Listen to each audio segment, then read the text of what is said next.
और चलिए नाजरीन, अब जरा ज़मीर की आवाज़ की बात भी करें। यूजुअली कहते हैं कि ज़मीर मर जाता है, लेकिन ज़मीर गिरता भी है।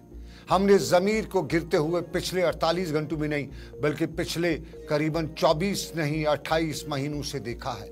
वो पाकिस्तान की सूरत-ए-हाल थी और पाकिस्तान में पिछले साल जब मंडी लगी थी सिंध हाउस में, तो उस मंडी के बाद पता यही चला कि सब कुछ अमेरिका का करता धरता है और अमेरिका के एजेंट पाकिस्तान में वो कुछ कर रहे हैं जो 1947 के बाद कभी नहीं हुआ है। कहते हैं 70 की दहाई में भी कुछ ऐसा हुआ था और उस 70 की दहाई में ऐसा होने के बाद पाकिस्तान से बांग्लादेश निकला। लेकिन 1923, 22, 23 और 24 में हम जो कुछ देख रहे हैं वो एक बार फिर बता रहा है कि ज़मीर बहुत गिरा है, बिका हुआ है। और ये ज़मीर किन का बिका हुआ है सबके सामने है। ज़मीर बिकने की दास्तान हमने सुबह सुबह आज भी देखी। हमने सुबह सुबह देखा रिहाना डार, वो करीबन 40,000 से जायद वोटों से ख्वाजा आसिफ से जीत गई थी। बाज़ाब्ता तौर पे पाकिस्तान की जो इलेक्शन कमीशन है उसकी वेबसाइट पर भी आ गया रिहाना डार जीत गई। और मैंने खुद ट्वीट भी देखा, अभी शाम गए वो ट्वीट वहाँ मौजूद नहीं है, जिसमें ख्वाजा आसिफ अपने ट्विटर पे लिख रहे हैं कि रिहाना डार को मुबारकबाद देता हूँ। ये जंग, ये मैदान खेल का ऐसा ही है, इलेक्शन का, किसी की हार होती है किसी की जीत होती है, मैं अपनी हार कबूल करता हूँ। ये लेकिन इसके फौरन बाद एक वीडियो आता है जिसमें उससे कुछ लोग पूछ रहे हैं, पाकिस्तान के मीडिया के लोग, कि आपकी हार हुई तो उसके बाद तो वो साथ में कहते हैं कि सरकार हमारी बनेगी, क्योंकि सरकार बनाने के बहुत से तरीके होते हैं, पॉसिबिलिटीज पॉलिटिक्स में बहुत होती हैं। और अभी करीबन 4 बजे पाकिस्तान के सरकार के इलेक्शन कमीशन की वेबसाइट पर यह देखने को मिला कि रिहाना डार तो हार चुकी हैं, वहां ख्वाजा आसिफ जीत चुके हैं। सुबह सुबह पाकिस्तान की थोड़ा याद कराते चले। ज़मीर की हद ये है कि रिहाना डार सुबह जीती हुई थी, शाम को हार गई। सब लोगों को मालूम होगा कि पाकिस्तान में एक और शख्सियत है, मौलाना फजल रहमान, अल्लाह रहम करे। मौलाना फजल रहमान सुबह सुबह खैबर पख्तूनख्वा के बुनेर के इलाके से हार गए थे। बाज़ाब्ता तौर पे पाकिस्तान की ऑफिशियल वेबसाइट, पाकिस्तान के मीडिया ने बताया कि मौलाना फजल रहमान हार गए। और अभी कुछ देर पहले मैंने पाकिस्तान की उसी इलेक्शन कमीशन की वेबसाइट पर देखा फजल रहमान जीत गए हैं।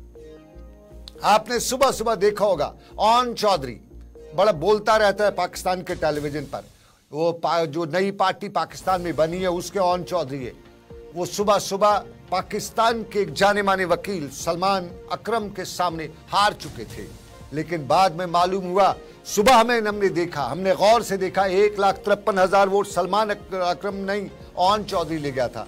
लेकिन अभी शाम को ऑन चौधरी 1,72,000 वोट जो है वो ऑन चौधरी ले गया है। सलमान अकरम जो है हार चुका है 1,53,000 के साथ। तो ये ज़मीर गिरने की आवाज़ जो है हमने देखी। सुबह सुबह हमने देखा नवाज शरीफ बुनेर की सीट से हार चुका है, खैबर पख्तूनख्वा की सीट से नवाज शरीफ हार चुका है। अभी कुछ देर पहले हमने देखा नवाज शरीफ दोनों सीटें जीत चुका है। तो ये है पाकिस्तान के इंतखाबात।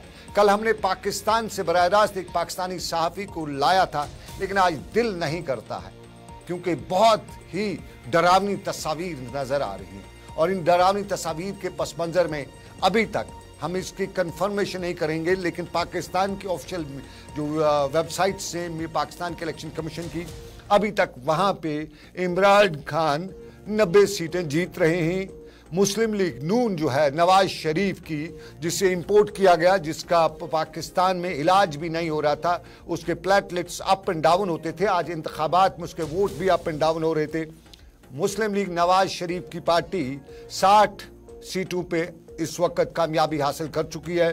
पीपल्स पार्टी जो भट्टू ख़ानदान की पार्टी हुआ करती थी, उसके बाद उस पर वो आ गए जरदारी, तो वो 47 सीटों पे जीत रहे हैं। और ये है सूरत-ए-हाल पाकिस्तान की। और पाकिस्तान में आइंदा की सरकार कौन बनाएगा, इस तरह के हालात दिख रहे हैं कि कोई बना नहीं पाएगा, क्योंकि इमरान खान को, जो दुनिया के जाने माने फास्ट बॉलर थे, नपीतुली बॉलिंग के लिए दुनिया भर में माने जाते थे, उसके सामने न नवाज शरीफ उसकी बॉलिंग के सामने ठहर रखा है और ना ही वट्टू बट्टू जो भी है उनके पसीने छूट रहे हैं। इंतखाबी नताज, हतमी नताज अभी सामने नहीं आ रहे हैं, लेकिन इमरान के हिमायत याफ्ता जो आज़ाद उम्मीदवार हैं वो सरे मैदान उतर पड़े हैं। और पाकिस्तान में इस वक्त जो सूरत हाल है, खैबर पख्तूनख्वा यानी ट्राइबल एरिया जो है, केपी के जिसे कहा जाता है, वहां से इमरान खान फुल स्वीप कर रहा है।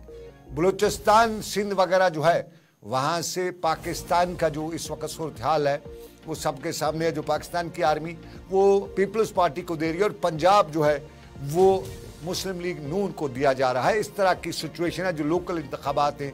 और फिर इन्हीं इंतखाबात के पस मंजर में कल आपको याद होगा पाकिस्तान में गोली चली थी, 19 लोग कल भी मारे गए। पाकिस्तान के मीडिया ने कल उस पर कोई बात नहीं की, लेकिन आज जब ये नताइज सामने आए तो फौरन उसके बाद पाकिस्तान में तसादम शुरू हुए। खैबर पख्तूनख्वा के मालाकंड डिवीजन के शांगला में पीटीआई के कुछ कारकुनान के मारे जाने की खबर है और 10 से ज़ायद के जख्मी होने की भी खबर है। पाकिस्तानी मीडिया के कुछ हल्के मरने वालों की तादाद 6 बता रहे हैं, ताहम कुछ हल्के इस हवाले से कोई मुज्जात बयान या मुज्जात तादाद भी बता रहे हैं। इधर आपको बताते चलें कि पाकिस्तान में आज एक उम्मीदवार पीडीपी जो इमरान खान की पीटीआई है उसके उम्मीदवार की हार के फ़ौरन बाद मुजाहिरीन ने फ़ौरन वहाँ के रिटर्निंग अफसर की गाड़ी पर पथराव किया, आग लगा दी और उसके बाद वहाँ पे पुलिस ने उन लोगों पर गोली भी चलाई। और उस गोली के चलाए जाने में बताया जाता है कि बड़ी तादाद में पीटीआई के कारकुन ज़ख्मी हुए हैं। इंतखाबी नताइज पर डाका डालना, और हमने कल शाम से देखा जो ही इंतखाबात मुकम्मल हुए पहले दिन, उससे पहले भी हमने देखा था पाकिस्तान में किस तरह के इंतखाबात हो रहे थे, लेकिन उसके बाद जो कल शाम से देखा उसके बाद यही कह सकते हैं कि गिरता है ज़मीर लेकिन बेहिसाब गिर जाता है। बिकता तो ज़मीर पहले से था, अब गिरना भी शुरू हुआ है और इतना गिरेगा कि आसिम को भी शर्म नहीं आएगी।